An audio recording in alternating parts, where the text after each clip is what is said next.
Jornalismo, notícia, entrevista e informação qualificada.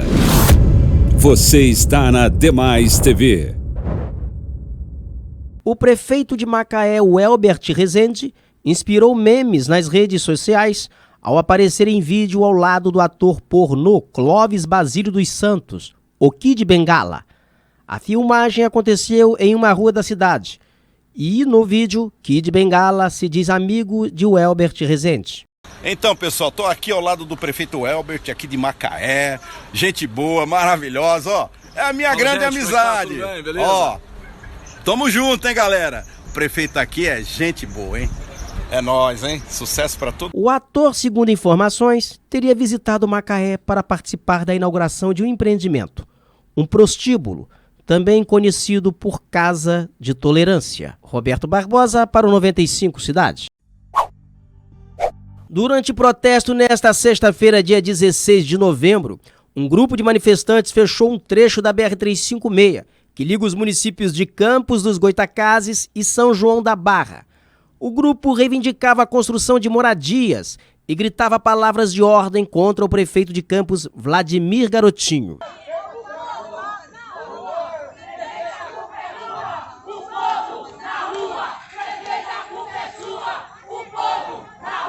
Campos é a maior cidade do norte do estado do Rio. A cidade enfrenta um índice de miséria extrema. Mais de 100 mil moradores sobrevivem apenas com uma renda mensal de R$ 89, ainda que a arrecadação volte a atingir 2 bilhões por ano. Enquanto isso, a prefeitura anuncia obras milionárias, como a reforma do teto do Hospital Geral de Guarulhos, que vai custar 16 milhões. Roberto Barbosa para o 95 Cidade. Na quinta-feira, 18 de novembro, o presidente russo Vladimir Putin falou na reunião do Conselho do Ministério das Relações Exteriores. Entre outros temas, o presidente abordou o problema dos imigrantes na fronteira entre Belarus e Polônia. É óbvio que os países ocidentais usam a crise migratória na fronteira Belarus-Polônia como novo motivo para criar tensão na região próxima de nosso país e para pressionar Minsk. Ao mesmo tempo, eles esquecem seus próprios compromissos na esfera humanitária. Além disso, Putin criticou as ações dos militares poloneses contra os refugiados na fronteira com Belarus. A primeira coisa que vem à cabeça: coitadas das crianças, tem crianças pequenas lá. E mesmo assim, os poloneses usam canhões d'água, gás lacrimogênio e granadas de efeito moral contra eles. À noite, os helicópteros estão voando, ligam as sirenes. Na reunião, o presidente também falou dos problemas internos em Belarus e chamou para o diálogo entre o governo e a oposição. Ele ressaltou que a Rússia está pronta para uma cooperação forte com Minsk. Por nossa parte, a Rússia de certo continuará fortalecendo os laços e aprimorando os processos de integração com Belarus. Em entrevista ao canal CBS News, o general da Força Aérea dos Estados Unidos, John Hyten, afirmou que em julho a China testou uma arma hipersônica que deu a volta ao mundo. Ainda em outubro, o jornal Financial Times havia noticiado o suposto teste, que foi negado por Pequim logo depois da notícia. No entanto, de acordo com o general americano, o teste foi de um míssil que ultrapassou em mais de 5 vezes a velocidade do som e que, após ter dado volta ao mundo, alcançou um local na própria China. Hyten também garantiu que o míssil atingiu uma área suficientemente próxima de seu alvo.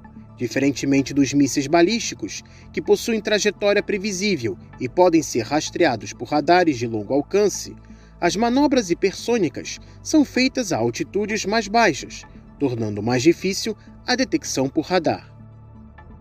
Tendo em vista as centenas de silos de mísseis que Pequim estaria construindo, Hyten acredita que a China poderia um dia lançar um ataque nuclear surpresa contra os Estados Unidos exatamente com tais mísseis hipersônicos. Além disso, a China estaria desenvolvendo mísseis hipersônicos mais rápido do que os Estados Unidos. Nos últimos 5 anos, o gigante asiático realizou centenas de testes hipersônicos. Já os Estados Unidos realizaram somente 9.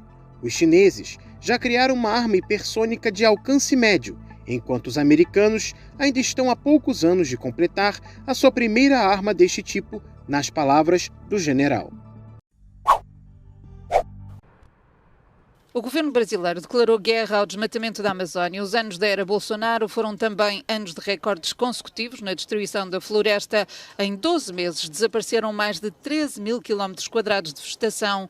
É o maior valor desde 2007. Numa conferência de imprensa conjunta dos Ministérios do Ambiente e da Justiça, o Executivo anunciou que a partir de agora vai ser usada força total. O Ministro do Ambiente garante que o dispositivo no terreno já contraria a tendência dos dados oficiais agora divulgados. São números que tiveram uma alta, que não refletem exatamente a atuação dos últimos meses, que nós estamos sendo mais presentes, e a Força Nacional, junto com o IBAMA e ICMBio, tem atuado em 23 municípios de forma permanente. São números ainda que são um desafio para nós e teremos que ser mais contundente em relação a esses crimes. O governo brasileiro não consegue explicar porque é que o relatório com a data de 27 de outubro só foi divulgado depois de terminada a Conferência do Clima das Nações Unidas, que acabou há menos de uma semana em Glasgow. Diz o Ministro da Justiça que o que importa é analisar os novos dados. A gente precisa entender um pouco melhor esses números, nós vamos fazer um desdobramento desses números, a gente vai entender exatamente onde é que estão os problemas, onde é que estão, se é que tem algum tipo de desmatamento legal nisso aí, o que é legal, o que é ilegal, aonde estão os gargalos e quem está fazendo isso. A desflorestação da Amazónia entre 2020 e 2021 aumentou 22%. Os ambientalistas classificam a situação como um escândalo.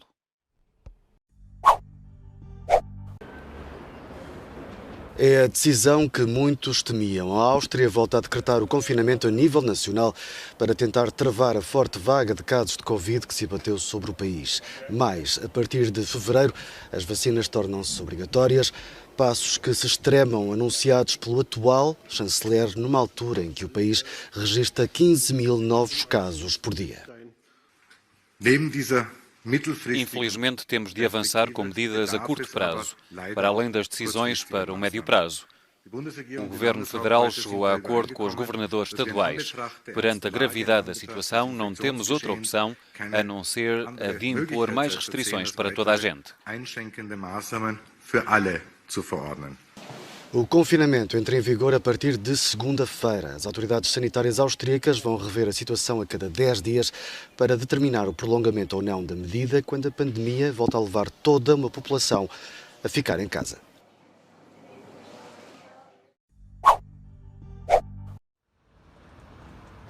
O primeiro caso de Covid-19 identificado na cidade chinesa de Wuhan, apresentado por um relatório da Organização Mundial da Saúde, na verdade, data de alguns dias mais tarde.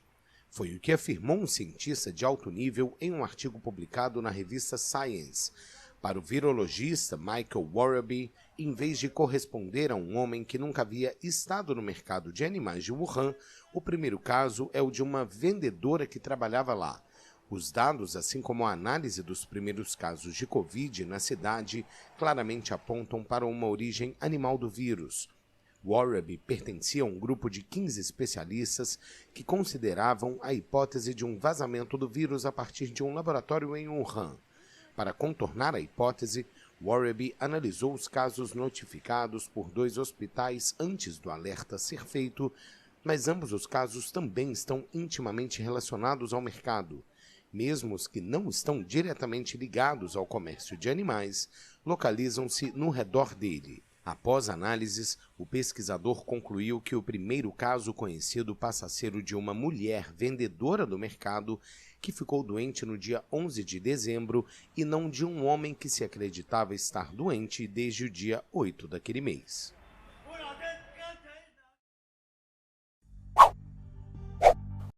O Museu Nacional do Rio de Janeiro anunciou nesta quinta-feira a descoberta de uma nova espécie de dinossauro muito raro. O animal era um bípede sem dentes, de pequeno porte, com aproximadamente 1 metro de comprimento e 80 centímetros de altura, que viveu entre 70 e 80 milhões de anos atrás no Brasil. A espécie foi identificada após análise de fósseis encontrados no município de Cruzeiro do Oeste, no Paraná, entre 2011 e 2014, e o estudo sobre a descoberta foi publicado nesta quinta na revista Nature. Em nota, o Museu Nacional afirmou que este é o primeiro dinossauro bípede desprovido de dentes encontrado no país. De acordo com o diretor do museu, o paleontólogo Alexander Kellner, este é um dos dinos mais completos já encontrados no período Cretáceo brasileiro. O nome Bertasaura leopoldinae foi escolhido em homenagem a Berta Lutz, cientista brasileira intimamente ligada ao Museu Nacional, e à Imperatriz Maria Leopoldina, esposa do imperador Pedro I, por seu papel como promotora do estudo das ciências naturais.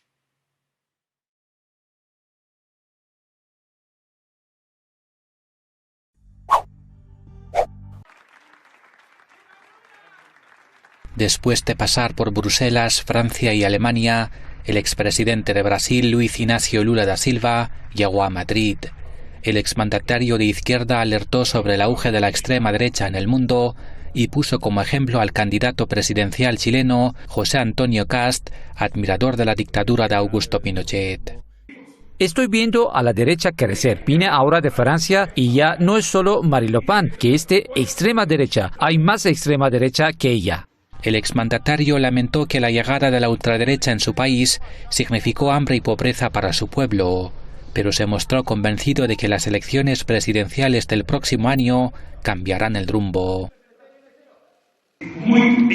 Muy pronto volveremos a hacer de Brasil un ejemplo para el mundo de que es posible superar la pobreza extrema y el hambre en un corto periodo de tiempo. Aunque Lula afirma que no ha decidido todavía si se presentará o no a los comicios, su gira europea ha tenido un tinte electoral.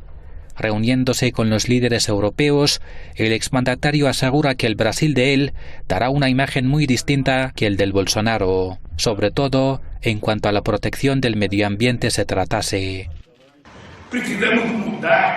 Necesitamos cambiar nuestra relación con el medio ambiente y proteger la naturaleza. Cuidar nuestro planeta debe ser el compromiso de todos los gobiernos, especialmente de los países ricos que se han industrializado hace más tiempo, pero muchos de ellos se niegan a cumplir los objetivos de reducir la emisión de gases contaminantes, convirtiéndose en cómplices de una tragedia ambiental de la que quizás no haya vuelta atrás.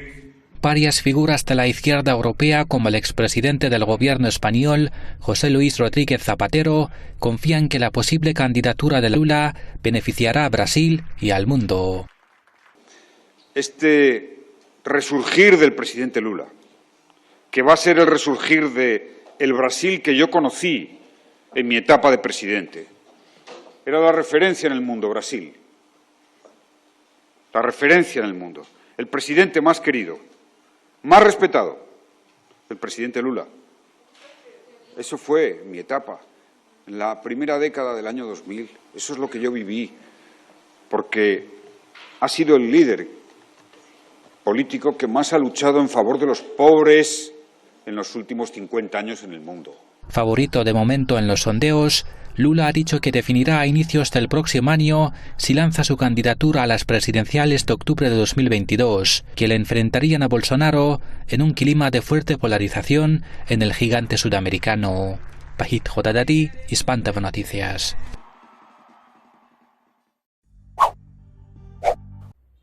En una entrevista con The Associated Press, el ministro cubano de Asuntos Exteriores, Bruno Rodríguez, destacó el fracaso tanto de promotores como del gobierno de Estados Unidos en celebrar una marcha contra el gobierno de Miguel Díaz-Canel, convocada para el pasado lunes. Dijo que se trató de una operación político-comunicacional para desestabilizar la isla. Lo que yo llamé una operación fallida, una operación político-comunicacional, organizada y financiada desde el gobierno de los Estados Unidos, con fondos millonarios y la utilización de agentes internos, fue un absoluto fracaso. Fue una dilapidación, un derroche del dinero de los contribuyentes estadounidenses. El jefe de la diplomacia cubana dijo que la derrota de las maniobras de Washington para generar caos en el país no solo ocurrió en la realidad, sino también en las redes sociales. Subrayó que miles de cuentas de usuarios que promovían incitación al odio y violencia para las marchas del 15 de noviembre son operadas desde el territorio estadounidense. Y yo emplazo al gobierno de los Estados Unidos